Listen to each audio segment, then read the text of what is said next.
नमस्कार, शंभवी चैनल में आपका बहुत-बहुत स्वागत है। मैं डॉक्टर अमीता पुरी, देश-विदेश की जानी-मानी मनोवैज्ञानिक और global authority on narcissistic abuse recovery. तो बहुत सारे लोग देश-विदेश से ये जानना चाहते हैं और पूछते हैं जब वो कनेक्ट करते हैं ना कि हमने डिवोर्स नहीं लेना। बोलते डॉक्टर पुरी हमने डिवोर्स नहीं लेना, so that is out of question. अब आप ये बताइए कि हमारे बच्चे 15 साल के हैं, 22 साल के हैं, 30 इयर्स के हैं, 35 इयर्स के हैं, मैरिड हैं, बच्चे उनके उस एज रेंज में हैं और मैं अभी इतने साल झेल चुका हूँ या झेल चुकी हूँ, तो अब मैं डिवोर्स तो नहीं चाहते, तो इसको मैनेज कैसे करें? अब हम अपने बच्चों की ज़िंदगियाँ कैसे बचाएँ? और क्या मेरे कुछ करने से आप तो जादू करती हैं, आप तो क्लिनिकल हिप्नोथेरेपिस्ट हैं, तो आप सबकॉन्शियस एनर्जी हीलिंग थेरेपिस्ट हैं, आप कुछ जादू करिए ना, आप मेरे स्पाउस को ठीक करिए ना। तो बहुत सारे लोग ये जानना चाहते हैं, इज़ इट पॉसिबल और फिर करना क्या है ना? तो ये बहुत इम्पोर्टेंट बात है और बहुत सिग्निफिकेंट, बहुतों के दिल को छुएगी कि डिवोर्स लेना नहीं चाहते फॉर व्हाटएवर रीजंस, है ना? तो क्या करना चाहिए? रेगुलर थेरेपी किसकी? आपकी। यानी जो नार्सिसिस्टिक अब्यूज्ड व्यक्ति है ना, जो विक्टिम है, उसकी थेरेपी, उसके पेरेंट्स की थेरेपी, उसके बच्चों की थेरेपी, वो इम्पॉर्टेंट है। जो नार्सिसिस्टिक पर्सनैलिटी डिसऑर्डर व्यक्ति आपके घर में है ना, वो थेरेपी में नहीं आएगा। और अगर आ भी जाए तो इस नाम से आएगा कि चलिए मैं फैमिली थेरेपी का हिस्सा हूँ, मेरे बच्चों में कोई प्रॉब्लम है, मेरे स्पाउस में कोई प्रॉब्लम है, मेरी मदर इन लॉ में कोई प्रॉब्लम है, तो चलो I can help them out with, अगर मैं अपने बिहेवियर में कुछ चेंज कर सकता हूँ। सो लाइक किंग और queen they will want to come in therapy. It is like NPD जो है ना, वो मेंटल कैंसर की तरह होता है। अब कैंसर का सेल जिस शरीर में होता है उसी शरीर को खराब करेगा ना, ये तो आप भी मानेंगे, दूसरे शरीर को तो खराब नहीं करेगा। तो सिमिलरली जो एनपीडी व्यक्ति जिस परिवार में है, वो अपने ही तो परिवार को खराब कर रहा है ना। उनके बिहेवियर पैटर्न्स, वहाँ डिसफंक्शनैलिटी, वहाँ पर बिल्कुल एकदम ही अलग माहौल घर में, और बाहर आप टोटली बदल जाते हैं। यानी कि राम वाली लुक आप देंगे बाहर कि वाओ, राम जैसे भाई, राम जैसे पिता, राम जैसे दोस्त, राम जैसे सखा, है ना? तो वो बिल्कुल कितनी ज़्यादा मर्यादा पुरुषोत्तम राम, लेकिन अंदर घर में बिल्कुल रावण जैसे। आप सोचिए, रावण या शूर्पणखा, मैं जैसे बताती हूँ कि हमें लगता है उर्वशी का वेश में वो शूर्पणखा, क्योंकि अंदर मालूम पड़ता है ना कि कहाँ आपके परिवार वालों के साथ, आपके मदर फादर के साथ जो फीमेल आ गई हैं, जो बहू के रूप में घर आ गई हैं, वो कितना ज़्यादा ज़िल्लत वो हमारे पेरेंट्स को दे रही हैं, और हम झेल रहे हैं, हम देख रहे हैं, हम बर्दाश्त कर रहे हैं, और बहुत बहुत साल बर्दाश्त करते हैं। 20 साल, 25 साल, 30 साल, सच में ऐसे हो रहा है। लेकिन अभी जो लेट्स से जो जेन ज़ीस है ना, जो मिलेनियल्स हैं, उन्होंने तो बहुत सफ़र किया, कर रहे हैं। जो मिलेनियल ग्रुप के लोग हैं, उससे पहले के लोग तो बहुत ज़्यादा सफ़र कर रहे थे, मगर जो जेन ज़ीस के लोग हैं ना, वो अभी they are putting their foot down कि आप बता दो कि अगर ऐसा ही इसका हाल रहेगा तो फिर लेट्स गो फॉर डिवोर्स और let's call it a day. चाहे वो लड़की है चाहे लड़का, जेन ज़ीज दे आर बिकमिंग स्ट्रॉन्गर। हालांकि हम बोलते हैं कि इमोशनली जेन ज़ीज वीकर होते हैं, वीकर हैं, बिकॉज वो स्टर्डीनेस इमोशनल नहीं है, ये भी एक डिबेटेबल पॉइंट है।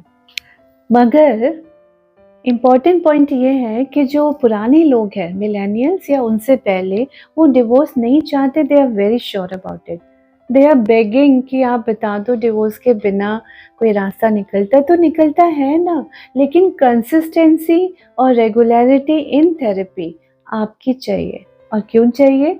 क्योंकि जैसे डायबिटीज़ की छोटी सी गोली आप लेते हैं, मगर ज़िंदगी कितनी खूबसूरत बन जाती है, खुशनुमा बन जाती है। ना ले तो पूरी बॉडी ऑर्गन्स हमारे वो दीमक की तरह वो जो हमारी गलने लग जाती हैं, खराब होने लग जाती है। तो अगर वो छोटी सी गोली डेली खाने से फ़ायदा होता है, तो उसी तरह हम क्यों नहीं इसको भी अपना थेरेपी को भी अपना एक नियम बना लें, वीकली हम साथ में मिलें, बीच-बीच में भी बात कर सकते हैं एज़ एंड व्हेन। क्यों? और क्यों? क्यों इज़ वेरी इम्पोर्टेंट, क्योंकि जो आपकी किस्मत में, आपकी लाइफ़ में जो ये नार्सिसिस्टिक पर्सनैलिटी डिसऑर्डर व्यक्ति आ गया है ना, वो कोई ना कोई कांड करता ही रहेगा। वो कांड करे बिना उसकी जो होता है ना, खाना हज़म ही नहीं होता। And this is part of this illness. ये तो भई बीमारी का पार्ट है, मेंटल हेल्थ इश्यू है। तो हम सहते एक लेवल पे बर्दाश्त से बाहर चीज़ें हो जाती हैं। तो थेरेपी में हम रहते हैं तो एक न्यूट्रल पर्सन के साथ जो आपको जज नहीं करता। बहुत सारे मेन आते हैं, फिर चले जाते हैं, फिर वापस थेरेपी में आते हैं, क्योंकि वो शर्मिंदगी फ़ील करते हैं जब वो ये शेयर करते हैं कि मुझे मार पड़ती है, मैं कुछ नहीं कहता, बच्चों के सामने मेरी बेइज़्ज़ती होती है, मेरे बच्चे भी देखते हैं कि दादी-दादा को कितनी गालियाँ, बुआ को गालियाँ पड़ रही हैं, या उनके बारे में बहुत गंदा बोला जा रहा है। ज़हरीले शब्द बोले जा रहे हैं, जो कि सोच भी नहीं सकते कि ये शब्द मैं अपने पेरेंट्स के लिए सुनूँगा, लेकिन हो रहे हैं। और बोलते हैं कि कोई बात नहीं, मैंने अपने को नम कर लिया है। तो द मोमेंट आपको लगता है कि आपने अपने को नम कर लिया, तो ये जीना भी कोई जीना है? यू नीड थेरेपी, आपको थेरेपी चाहिए। और अगर आपको ये मेरी ये बातें, आप किसी को भी जो देख रहे हैं, सुन रहे हैं, आपके दिल को छू रही है ना, तो प्लीज़ कमेंट में वाई करिए, येस भेजिए। आप किस कंट्री में हैं वहाँ से भेजिए। और अगर आप किसी ऐसे को जानते हैं जो ये इस दौर से गुज़र रहा है, आप ज़रूर उनको रेफ़र करिए, उन्हें गाइड करिए कि वो कॉल करें, हमसे बात करें, हमसे मिलें, ऑनलाइन मिलें, ऑफ़लाइन मिलें, जिस तरह भी मिलें, लेकिन मिलें ज़रूर और रेगुलर रहें। आप देखिएगा आप में कितनी आत्मिक शक्ति भरेगी। Ancestral curses, ancestral healings, cord cuttings from various lifetimes भी एक इम्पॉर्टेंट सेगमेंट है ट्रीटमेंट का, ट्रीटमेंट मैनेजमेंट का। Holistic healing approach, subconscious healing, trauma आपका इतना स्ट्रॉन्ग, एक दूसरे के साथ ट्रॉमा बॉन्डेड आप हैं उस इंडिविजुअल के साथ जो आप ही को बार-बार ज़ख्मी करता जा रहा है, और उसे बिल्कुल भी दर्द तो बहुत बड़ी बात है, उसे माथे पे शिकन भी नहीं आ रही, आपको इतना जलील करते हुए, आपको इतने ज़ख्म देते हुए, साल बर साल, हर साल, हर दिन, हर वक़्त ये गैसलाइटिंग करना। तो आपको आत्मिक शांति के लिए अपने बच्चों की भी ज़िंदगी बचानी है ना, और उनकी पर्सनैलिटी को सेव करना आपने, तो आपको थेरेपी में प्लीज़ आना पड़ेगा, रेगुलर रहना पड़ेगा, इवन उनको भी। ये मैं हर बार हर इंडिविजुअल को बोलती हूँ कि आपको चूज़ करना है इन योर माइंड, आप पति बनना है कि पिता। ऐसा ना हो कि पति बनने के चक्कर में अपनी शादी बचाते-बचाते आप पिता का फ़र्ज़ भूल जाएँ, और जब आपके सामने आप जैसा बोएँगे वही तो बीज आएगा ना, वही तो फसल उगेगी। जब बच्चों में भी आप एनपीडी के गुण देखते हैं, तो उस वक़्त उस पिता का, उस माँ का दिल और टूट जाता है कि मैंने तो जैसे-तैसे अपनी ज़िंदगी बचा ली, अब मेरे बच्चों की भी सेकंड इनिंग्स मेरी बर्दाश्त के बाहर है, मैं नहीं देख पाऊँगा, इससे बेटर आई डाई। ये थॉट्स आते हैं लोगों को। आप डिवोर्स करे बिना भी अपनी ज़िंदगी को सेव कर सकते हैं, मगर आपको रेगुलर थेरेपी चाहिए।